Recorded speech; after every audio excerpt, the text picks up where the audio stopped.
Back in the days when Grandma was a girl, there was no such thing as a traffic problem. The speed limit fixed at trotting pace. And when Grandpa got tired of driving, all he had to do was tie the reins around the whip socket and give old Maud her head. Then came the dawn of the motor age. The horse was transformed into horsepower and imprisoned under a shiny hood. Of course, these early horseless carriages were anything but dependable. And when two of these ancient gas buggies met, there was a traffic problem. Only steely nerves and a firm grip on the wheel could avoid disaster, for even under the most fortunate circumstances, guiding these temperamental mechanical grasshoppers was as much a matter of luck as skill. The rutted lanes of a generation ago are now smooth ribbons of concrete, bringing once distant cities within a few short hours, linking the nation together with the greatest highway transportation system in the world. American highway builders have done their work well, conquering road hazards, controlling the traffic flow, and keeping the driver constantly informed, like the engineer of a crack railroad train, of driving conditions ahead. Wherever the road leads, there you will find the outposts of that great army of protection, the highway police. An army of national defense, trained and equipped to keep all quiet on the highway front, on the job 24 hours a day. With the finest and best controlled highway traffic system in the world, it would seem almost ridiculous that highway accidents should happen. Well, there are still accidents, all too many of them, but they are never ridiculous, and they don't just happen. Who is at fault here? Of course, each driver blames the other, but let's reenact the events leading up to this crash and judge for ourselves. Here he comes, traveling along a superhighway. He's on his own side of the roads. His brakes are good enough to stop within the assured clear distance ahead. At least, he thinks they are. And here is the other car, traveling slowly toward the intersection. At the intersection, the driver stops. He sees the approaching car, but then there's plenty of time. But is there? Watch out! And there is another motoring accident added to the list of more than 1 million which occur on American streets and highways every year. Who is to blame? After all, it really doesn't matter. No. The important point is that this tragic accident need never have occurred if one driver had been willing to spare just a few seconds and if the other driver had been sure that his brakes were equal to his speed. Analyzing the causes of all accidents, we find that inability to stop in time is by all odds the outstanding reason for motoring mishap.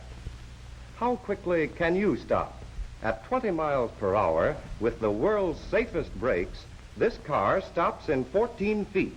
Police safety standards are more liberal, demanding that you be able to stop within 22 feet after the brakes are applied. But wait a minute. Another element enters into this problem of safe stopping: the interval between recognition of an emergency and the application of the brakes. For instance, at 20 miles per hour, your car will actually travel 22 feet before you react to the need for stopping. Thus, distance covered during reaction and braking time equals 40 feet. At 40 miles per hour, it requires 44 feet to shift from accelerator to brake and 71 feet to stop, totaling 115 feet. And at 60 miles per hour, the reaction time is equal to 66 feet. Braking requires 160 feet, and the total stopping distance is 226 feet.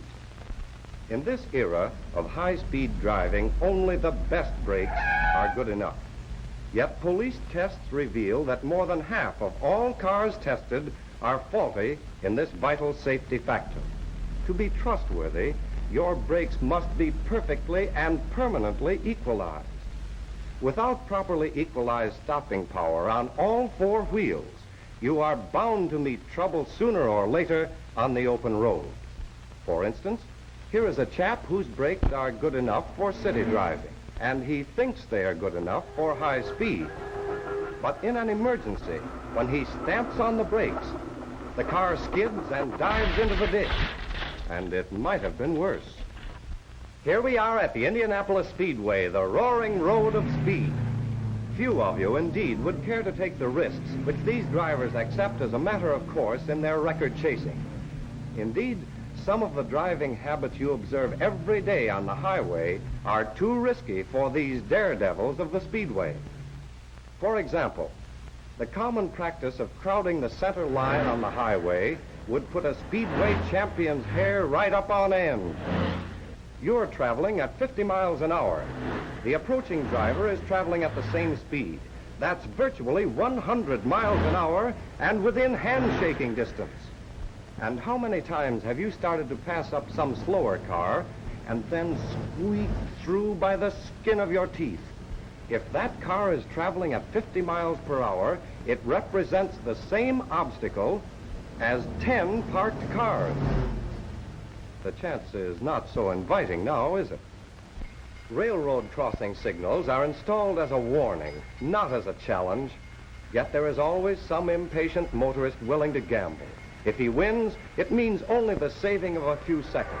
If he loses, well, do you think those seconds were worth the risk? Alcohol in the radiator of a motor car is a necessity, but alcohol in the operator is one of the outstanding causes of accidents. You wouldn't ride with an airplane pilot who had taken even one cocktail, and a drink on the road may be just as hazardous as a drink in the air. Public enemy number one always shows up in the most unexpected places. You can look for him to appear on the wrong side of the road passing another car on a hill. Another of his favorite haunts is blind turns. As usual, he's on the wrong side of the road. On narrow country lanes, he takes the whole road to himself. What about you? Well, you can either meet him head-on or take the ditch and take the consequences. And on a pleasant Sunday afternoon on any crowded highway, when you see a long line of delayed traffic, you can make up your mind that Mr. J. Rhodes Hogg is holding up the procession. A nuisance indeed, and more important, a deadly menace to general traffic. For anyone who attempts to pass does so at his own risk, and the risk of all oncoming cars. At last this traffic menace is removed from the highway, and let's hope they pen him up for good. Hey, wait a minute. Can this be the desperate public enemy of safe motoring? Not a bad-looking fellow. In fact, if you hadn't witnessed the results of his driving, you'd say he'd make a pretty good neighbor. Here's something to think about the next time you and I are tempted to ignore the rules of courteous driving. As a matter of fact, there will be no highway traffic problem if you and I, some 30 or 40 million of us, observe the golden rule of the open road and mix some horse sense with our horsepower. Most car manufacturers are doing their part, giving us cars so safe and simple to operate that they should make expert drivers of us all. The most modern of the new cars have powerful, self-equalizing brakes that furnish the stopping power to avoid accidents. Low center of gravity draws this car back to earth like a magnet, even when tilted to an extreme angle. Modern design gives a new degree of stability and sure-footed performance under all driving conditions. New scientific weight distribution and springing makes possible an entirely new conception of riding comfort and handling ease, entirely free from steering wheel fight no matter how rough the road. What's this? Catastrophe? Oh no. Merely a demonstration of strength and safety of the new type of steel bodies by the men who break up automobiles to build them better. In this thrilling testing, these drivers are not suggesting that you try to imitate their performance. They are experts, strapped in their seats and experienced in this fine art of motor car mauling. And what does it prove?